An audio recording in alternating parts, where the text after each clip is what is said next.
Hi guys, Sarah here. Welcome to Project Right. I am doing segment 2 to share with you the second part that I want you to know how to do to build a story for young writers. So what I want to show you today is called a story spine, and this lesson actually comes with an attachment that you can either print out, or I'm going to show you in just a second how to write your own. So if you don't have access to a printer, it's totally fine. I can show you how to just write it down on your notebook paper, but this is one of a few different ways that you can maybe try to plan out a story before you write it, and it will also help you with some of that problem and solution that we talked about in the last segment. It helps you not only build the problem, but keep the conflict going and keep the problems getting bigger and bigger and bigger and more. I learned this last summer, this actual story spine activity, from one of our guest authors when we do the week-long children's literature conference for young writers. And I loved it. And I said, I have to add this to my lineup of what I do with kids because it was fun. Now, it was really fun when we were doing it in a room with a bunch of kids. It's always more fun like that. But for this, we're gonna just try this on the video, and you can try it on your own, and you could try 10 different story spines before you find one that really hits it for you. Or you could do it on the first try, I don't know. You just have to see. But not everything we draft out and plan out has to become a story. It's the one that really sits with us well that we want to write and have fun with. So I'm going to show you how to write it on your own, just in case you don't have a printer. But right now you can pause. You can either pause and print, or you can pause, get your paper ready so that you can write out your own, and I'll show you in just a second how you can write your own. Okay?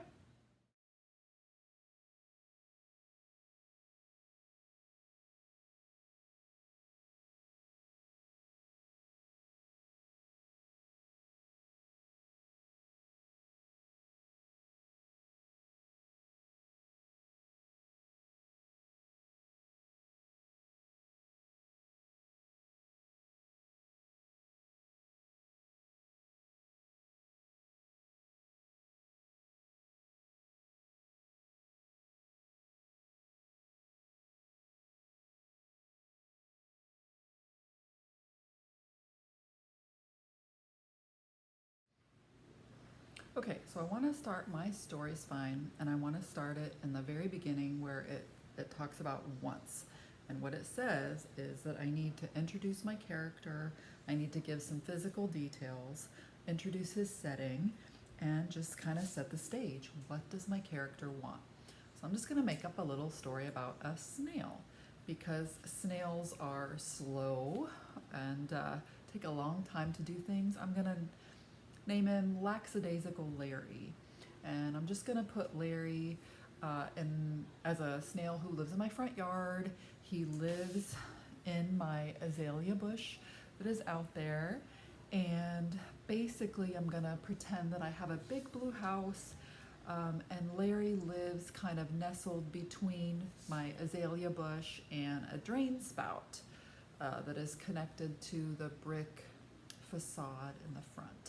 Okay, so Larry is dreaming of seeing a world outside of my front yard, but that would require him to have a quicker pace.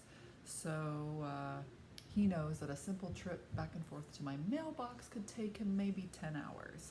So anyway, the story is going to be about him kind of wanting a better life, wanting to get out from under the azalea bush. So I'm going to write in some of that part underneath the once.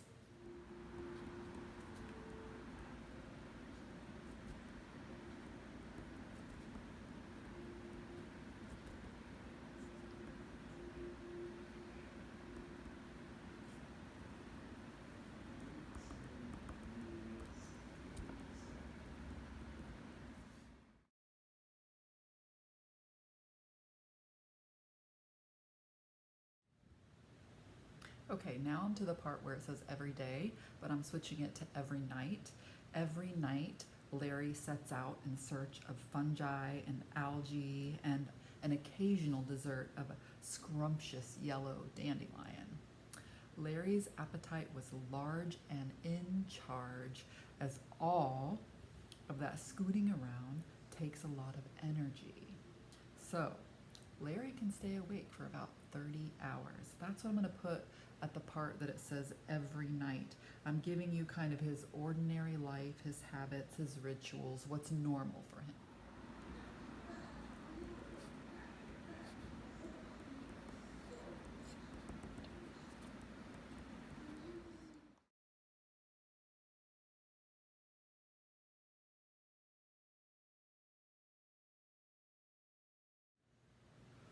Okay, now is the first but. So basically, as I say but, I'm getting to the first problem that Larry is going to face. Okay, so his first problem is as he set out to get dinner, he saw several birds take up residence in the azalea bush. Larry needed food, but could he brave being attacked or eaten by the vicious chickadees?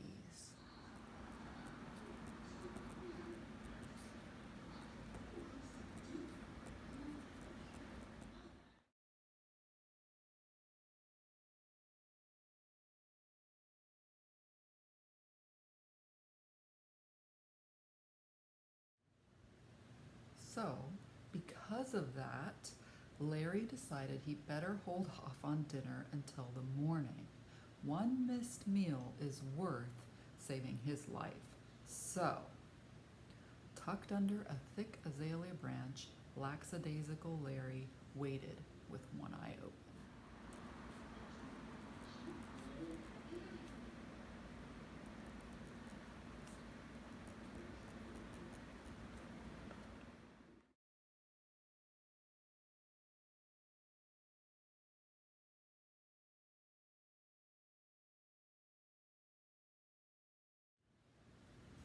Okay, because of that, Larry's hunger pains were really bad just before dawn. He hadn't seen birds for the last 15 minutes, so he began to crawl to a huge dandelion that looked to be untouched and about a 2-hour slither away, he estimated. Just as he was about to have no cover on the sidewalk, these two huge hairy monsters came belting out of the house, barking and running towards him.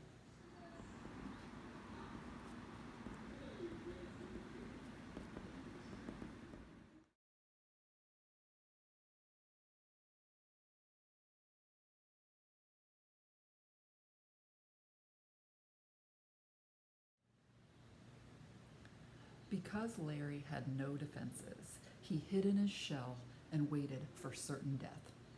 A huge black nostril came and sniffed him out, but as quickly as he was sniffed, the nostril was jerked away and Larry came out to see if the coast was clear.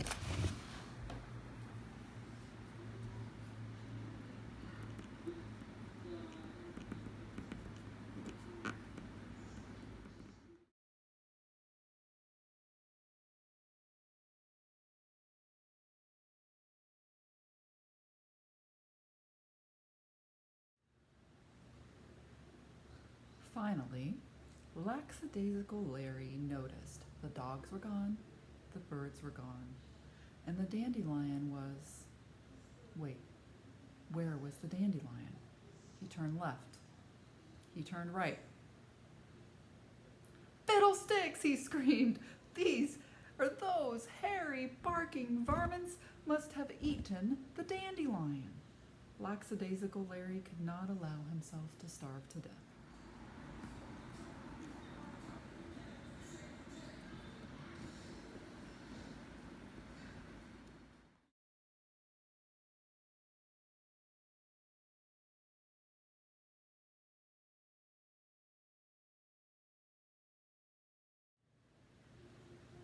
And ever since then, lackadaisical Larry decided it's best to stay under the safe canopy of the azalea bush. Dandelions and long travels were dreams of his past. Because survival is the true key here, Larry slithered back to the azalea bush, looked up at the pretty blooms, and thought, after my 30 year nap. No, no, not 30. 3-year nap. This is going to be the place to raise a family.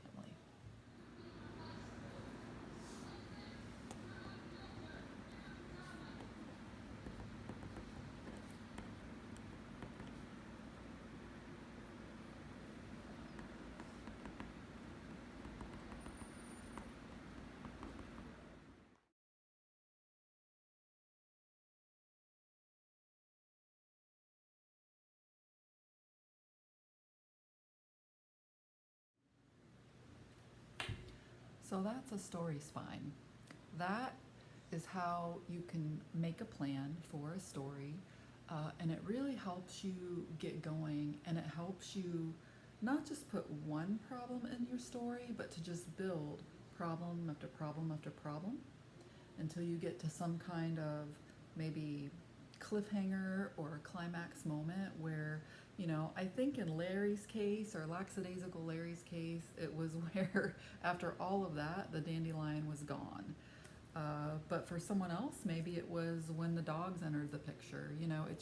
It's a little bit different for everybody. But the point is if you keep creating these problems and one problem builds on another problem, which a story spine is kind of perfect for helping you create, people are going to want to keep reading because people want to find out in your story, how are you going to get through all of this? How's your character or yourself, if you're the character, how are you going to resolve everything? And is it going to be a happy ending or not? Some people might say lackadaisical Larry had a happy ending because he realizes what's really important in his life, which would be to have a family. Other people might say this is a sad ending. He's giving up on his dreams. He's giving up on dandelions, and he's giving up on traveling the world. I mean, he is a slug or a snail after all, so he gives up on his dreams. So it just depends, if you're a cup half full or a cup half empty kind of person. But anyway, try one out. Just come up with a character and just follow the directions on the story spine in each section and see if you can kind of have a plan that builds a conflict. Maybe I'll take lackadaisical Larry and I'll write a story and I'll add more dialogue and I'll have some fun with it. All right, have fun, guys.